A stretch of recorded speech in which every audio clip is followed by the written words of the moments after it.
Hi there. My name is Dr. Howard Slupkov, and I'm a retired educator. I was at one time the chair of the Ontario programs at Niagara University, and I was proud to be involved with the evolution of that program almost from its inception. One of the things that I've always advocated, even before I began to work for Niagara University, was the integration of technology into classroom teaching and learning. I had a fascination with computers when I was a graduate student, way back when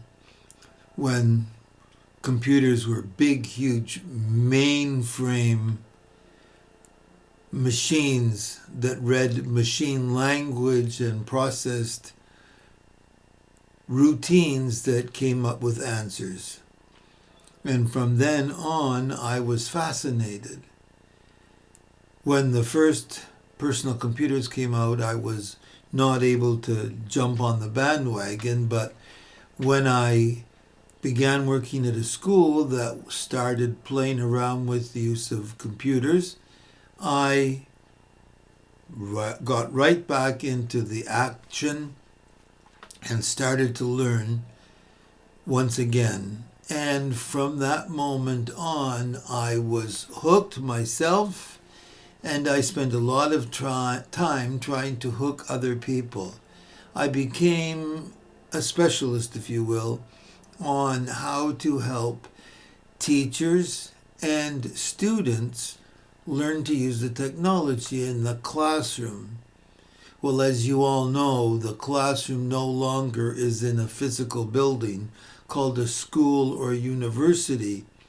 For now, classrooms are at home, and teachers are at home, and students are at home. And it occurred to me, and then in talking to colleagues, it occurred to them that there was something I could do to help not just the students, because they're digital natives. They know when you give them a task how to go about doing it. But the parents and the teachers who have to get the parents to work with the students to help bridge the gap between what they do know and what they need to know in order to help their kids learn. So we decided that I would spend a little bit of time every so often making a little video that I would post or the university would post to help get people more engaged, number one, and more knowledgeable, more importantly, number two, about how to use the technology successfully with their children, and teachers with parents, and so on. To give you an example,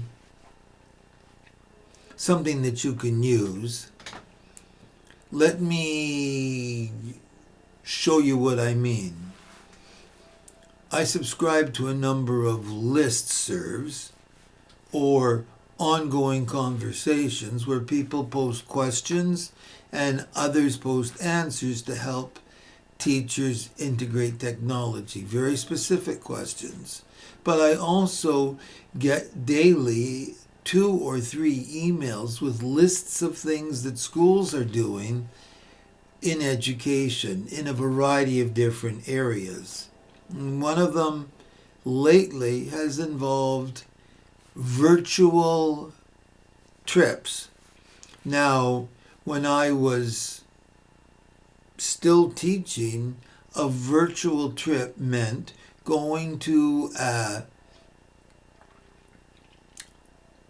museum or an art gallery or an aquarium or someplace else like that, and using that location's webcams that are posted all over in those buildings to help take children on a trip. You can't afford to take them on a trip as a class when they're in school anymore, because there's so many financial and legal restrictions that make just renting a bus and taking kids to the museum a very difficult proposition. And of course, today you can't get in the car and go to any museum or art gallery because they're all closed, because we have to keep social distancing.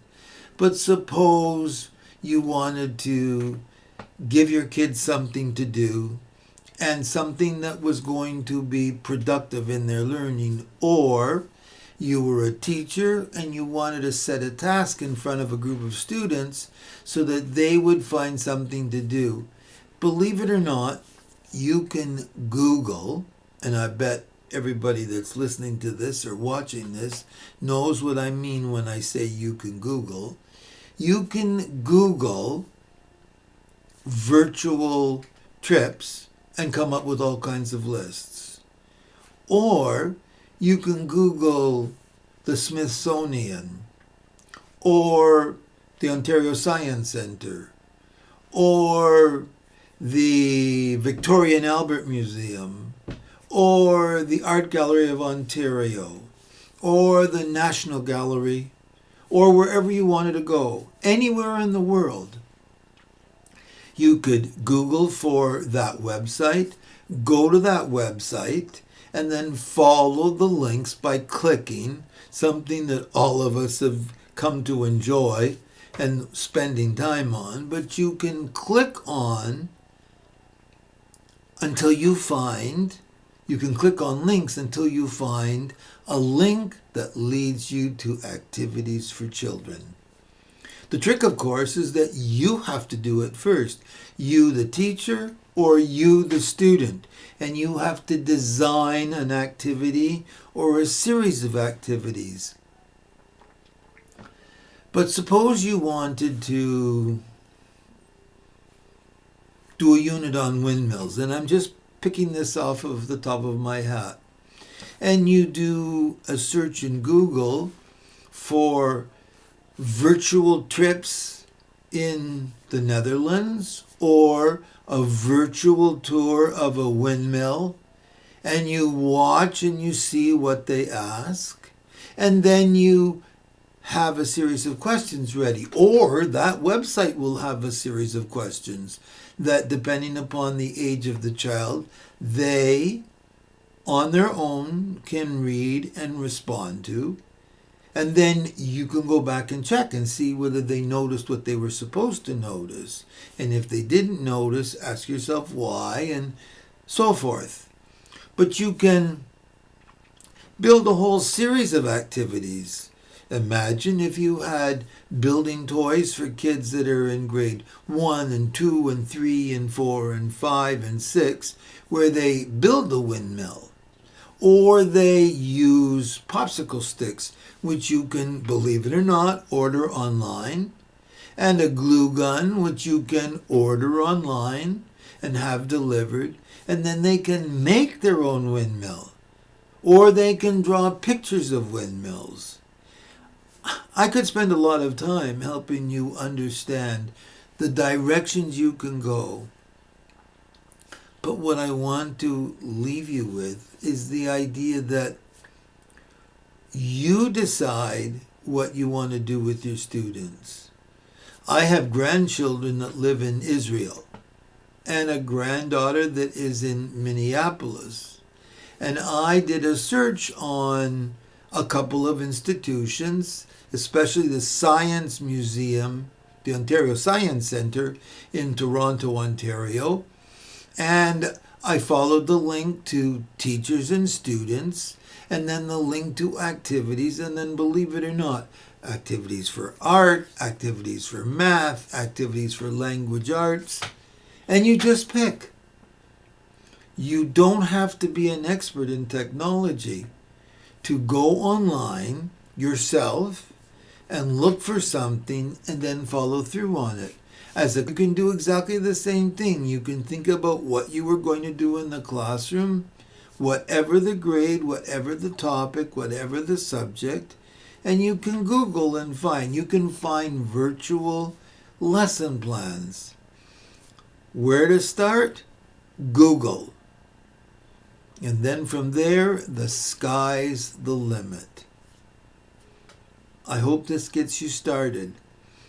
Just to finish, when I was teaching at Niagara University, I used to get to school, and this would have been maybe 6-8 years ago, and I would be trying to do what my students could do with their technology, their cell phones. And I would have a problem with something, and I'd ask one of the students. The student would look me in the eye and say, "Dr. S, never underestimate what you can find by Googling." Good luck. Happy Googling.